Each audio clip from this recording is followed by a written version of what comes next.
ஒண்ணு என்னை சாப்பிட கூட்டி போய் சோத்துல வச்சு கொண்டு. அண்ணா நானும் அதுக்கு தானே காத்திருக்கேன்.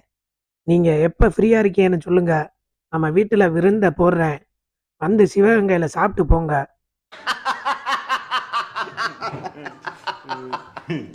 நீங்க சொன்ன மாதிரியே சோத்துல விஷத்தை வச்சு உன்னைய கொன்னுடுறேன்.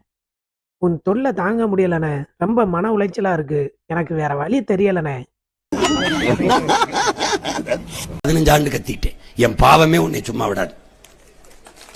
வைத்தியக்காரா வைத்தியக்காரா, எத்தனை ஆண்டா கத்துறது, எத்தனை ஆண்டு? அண்ணே நீ இந்த டயர்ல எந்த காலத்திலயும் நீ ஜெயிக்க மாட்ட. நீனே ஃபர்ஸ்ட் எம்எல்ஏ ஆக மாட்ட, அப்புறம் எப்படி உன் கட்சி ஜெயிக்கிறது? நீ ஓட்டு போடுற மக்களையே முட்டா பைய, பைத்தியக்காரன், கிறுக்கு பையன்னு திட்டிக்கிட்டே இருந்தேன்னா எவையா உனக்கு ஓட்டு போடுவேன்? ஓட்டு போடாதவங்க பைத்தியக்காரங்க இல்ல, நீ தான் பைத்தியக்காரன். உன் பின்னாடியே இவ்வளவு நாளா தெரிஞ்ச நானும் பைத்தியக்காரன் தான்.